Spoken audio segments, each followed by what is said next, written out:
Welcome to my YouTube channel.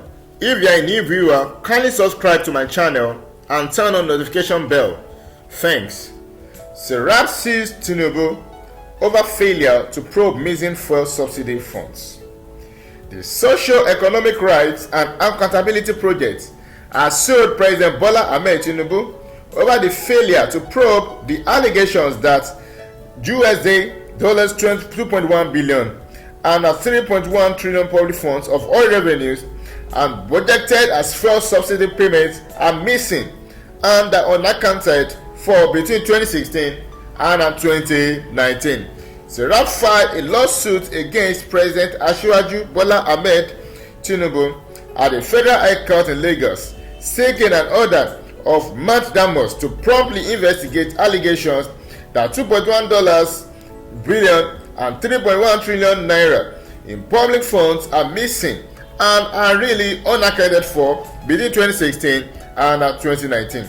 Additionally, they are seeking an order of mandamus to compel President Ahmed Tinubu to direct anti-corruption agencies to promptly investigate fuel subsidy payments made by government since 1999, name and shame and prosecute suspected perpetrators and recover any proceeds of crimes.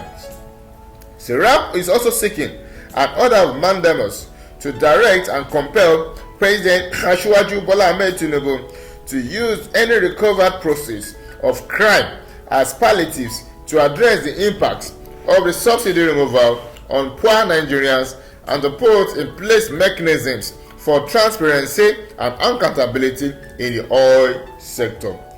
In the suit, the Serap argues that the allegations that $2.1 billion and 3.1 trillion naira of public funds are missing and unaccounted amounts to a fundamental breach of national anti-corruption laws and that the country's international obligations, including under the United Nations Convention Against Corruption, to which Nigeria is a state party.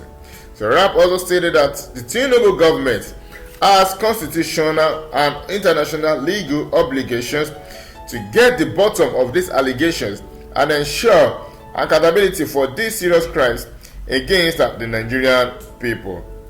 According to them, directing and compelling President Asiwaju Bola Ahmed Tinubu to promptly probe, name and shame and bring to justice the perpetrators and to recover any missing public funds would advance the right of Nigerians to restitution, compensation and guarantee of non-repetition. Serap further noted that allegations of corruption in fuel subsidy payments suggest that the poor have really benefited from the use and management of the payments.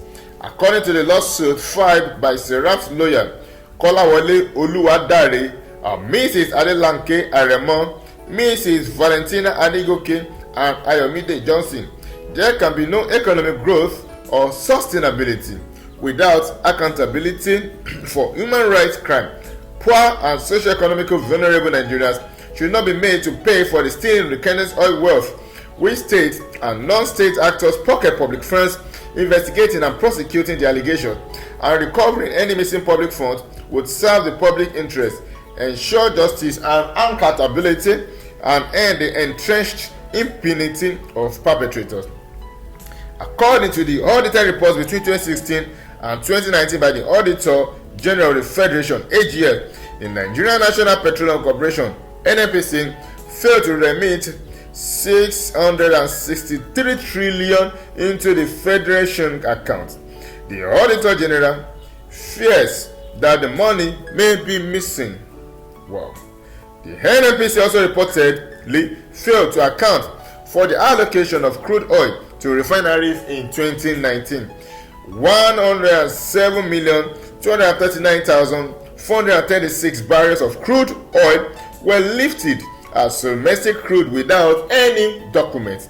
The Auditor General fears that the crude valued at 555 trillion naira, 891 billion, 9,963,663 may have been diverted into a different account. The NNPC in 2019 also failed to remit 1 billion 155 trillion of generated revenues into the Federation account, contrary to Section 162 of the Nigerian Constitution 1999, which was duly amended. The Auditor General fears that the money may have been diverted. The NNPC also failed to account for 4,572,844,000,000 of domestic gas receipts, thereby reducing the distributable revenue in the Federation account. The NNPC also in 2019 failed to account for 22,929.84 liters of PMS pumped from refineries and valued at 7,056,137,000,000. The NNPC also illegally classified 239,800 barrels of crude oil valued at 5,498,000,000 as crude oil losses. The Department of Petroleum Resources in 2019 also reportedly failed to remit $1 trillion in revenue to the Federation account. The money was deducted by the NNPC from the oil and gas royalty assessed by the DPR. The DPR in 2019 also deducted 19,840,081 as stamp duty payments from contractors and consultants but the DPR instantly paid back the money to the contractors and consultants instead of remitting it to the Treasury. Subsidy records show that 443 trillion was paid as total subsidy for 2016, but the money was not budgeted for. The payments were for outstanding Petroleum Support Fund (PSF) commitments for the year 2015. However, there was no payment in 2016, only outstanding payments for previous years 2014 and 2015, and interest payments were made in 2016. The Auditor General fears that the oil marketers that received the subsidy payment may not have been eligible to draw from the Petroleum Support Fund, as the Petroleum Products Pricing and Regulatory Authority (PPPRA) failed to provide any documents on the payment. The NNPC also made zero profits and recorded losses from its joint ventures in 2016. This is contrary to the expectations that profits should be made from the joint venture. Do not forget to subscribe to my YouTube channel and turn on the notification bell for more updates. Thank you.